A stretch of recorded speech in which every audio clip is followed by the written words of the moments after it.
Once upon a time, there was a kid who was told that he wasn't just a regular Joe. He was special, gifted.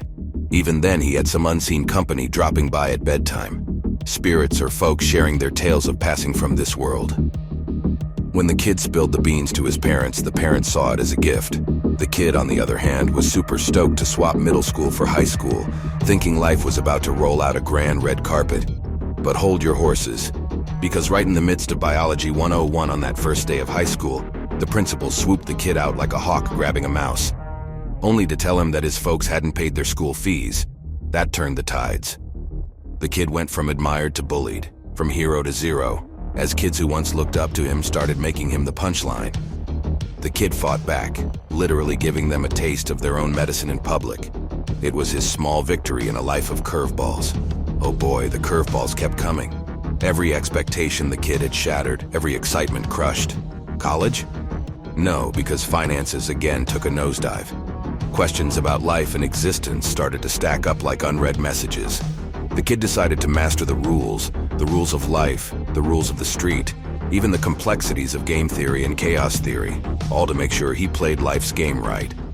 But somehow businesses he kicked off met their demise, partners let him down, and governments showed him the door. It felt like the universe was playing tricks on him, like the cosmos had a vendetta. He dared to question God, who responded with the notion of being chosen. But if that meant being a perpetual underdog, he wasn't thrilled. His perspective on life began to turn nihilistic. The universe felt harsh, and he felt alone. Despite it all, he developed a knack for reading people, an unintended skill born out of surviving life's storms and dreams. Dreams flowed like a stream, showing him others' futures, but oddly never his. He was a contradiction, a living, breathing puzzle. Then, one fine day, he stumbled upon a mystical church. He stepped inside, and there it was, the choir singing Amazing Grace. Something within him started to stir. Tears welled up, and a new feeling enveloped him. The weight, the heaviness, it evaporated. Suddenly, businesses he launched bloomed like wildflowers.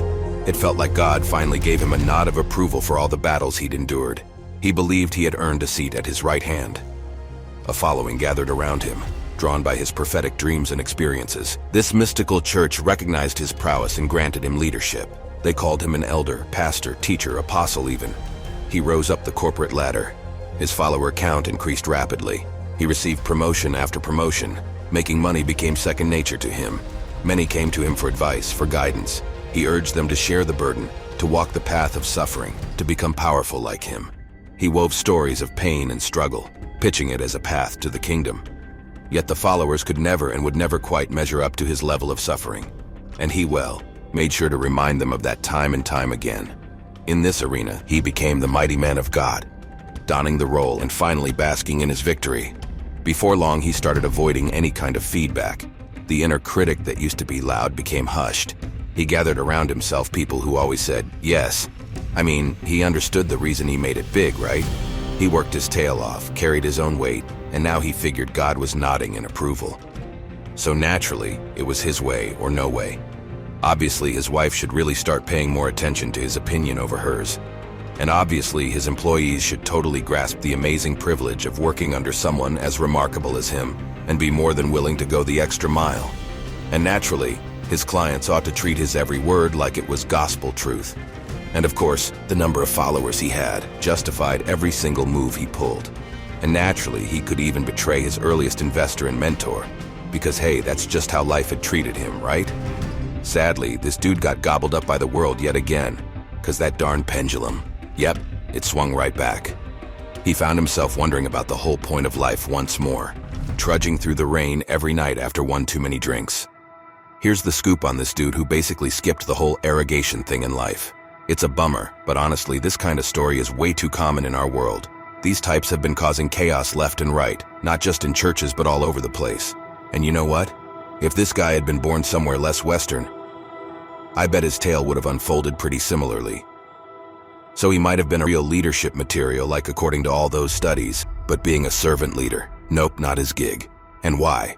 Well, it's all because he decided not to toss his pain into the pain bank, not to acknowledge the body, that is, the mystical church.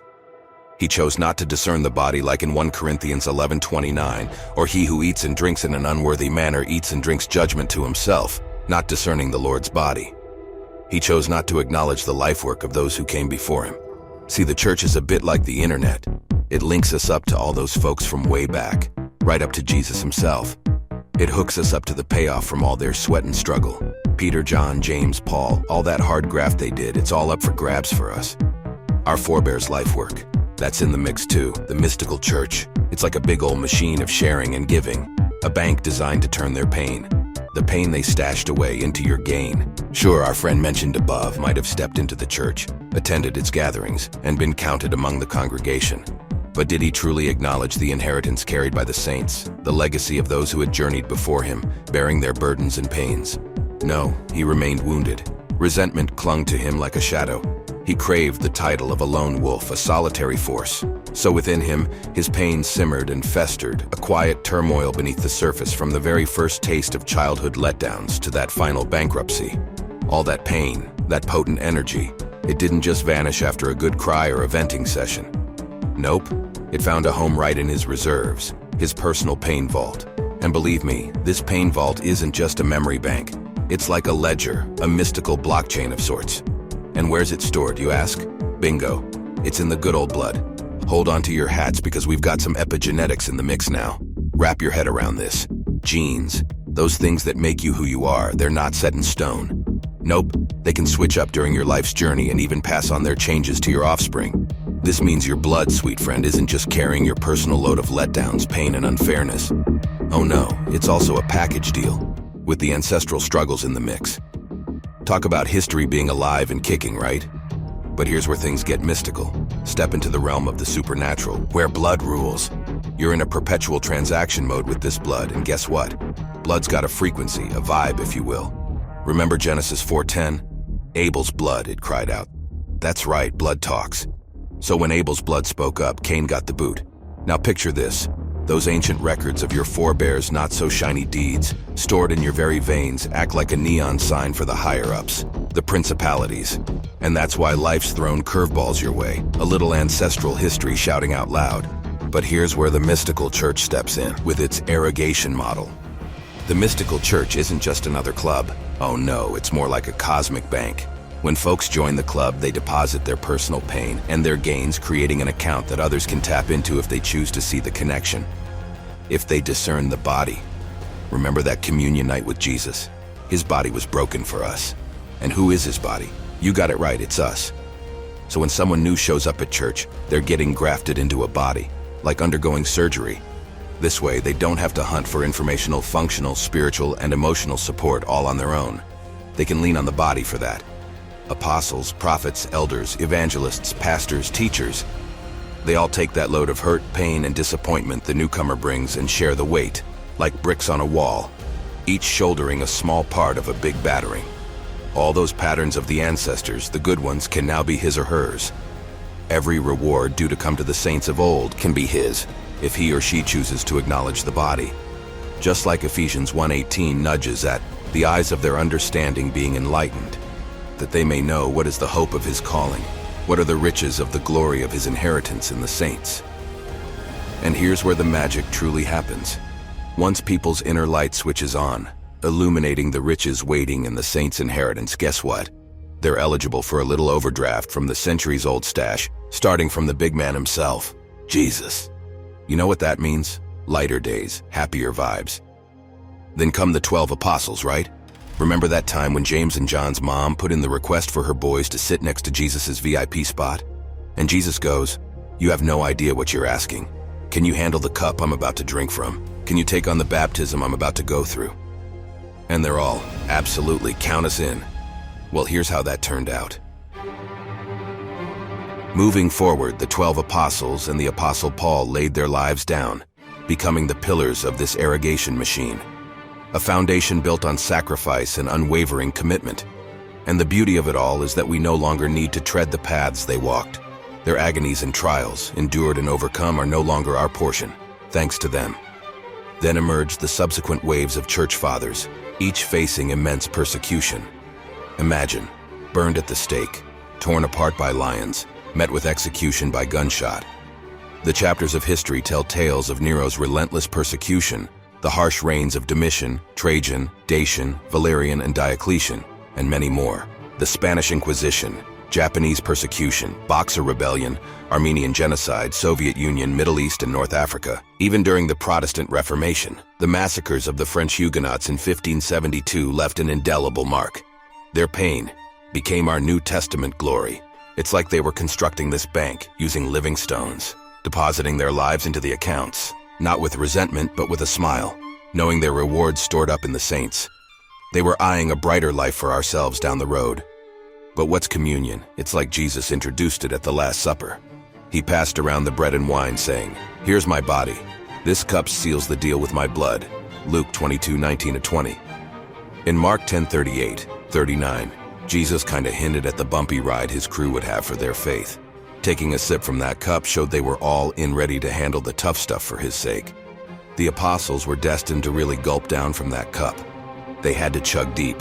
It was their calling, but not ours. Remember what the Samaritan woman quizzed Jesus about in John 20? "Sir, you have nothing to draw with, and the well is deep. Where then do you get that living water? Are you greater than our father Jacob, who gave us the well and drank from it himself, as well as his sons and his livestock?" Jesus answered and said to her, "Whoever drinks of this water will thirst again, but whoever drinks of the water that I shall give him will never thirst. But the water that I shall give him will become in him a fountain of water springing up into everlasting life." Thanks to Jesus, we don't gotta chug that deep cup of suffering anymore. Our cup is overflowing. Our wells are deep, but they're also overflowing. That heavy lifting has been done for us. When we acknowledge their sacrifice, we tap into the overflow. Our cup runneth over. It's sort of like a smooth-running machine. The more folks pitch in with their pain, the better it gets at soothing the world's aches. The newcomers, they lighten their own load by jumping into the mix. But wait a sec. They're not in the same league as Jesus, Peter, or Paul. They're not even in the same ballpark as those early church bigwigs. They came in right at the last minute. Picture it like the worker who clocks in late but still gets the same paycheck as the ones who've been grinding all day. That's their legacy when they embrace this field. So, if someone decides to come and take a breather at this well, which is the church, they don't gotta tackle the world all alone. They get to tap into others' hard work. They still got the rewards, the ancient blessings of Abraham, Isaac, the church big shots, the brave martyrs, and even their own ancestors who might have rocked the good vibes in their lives. Their load gets lighter, and they can take on the world with a community at their back. So, are you up for chilling at this well? It's totally part of our inheritance as the last hour workers in the field.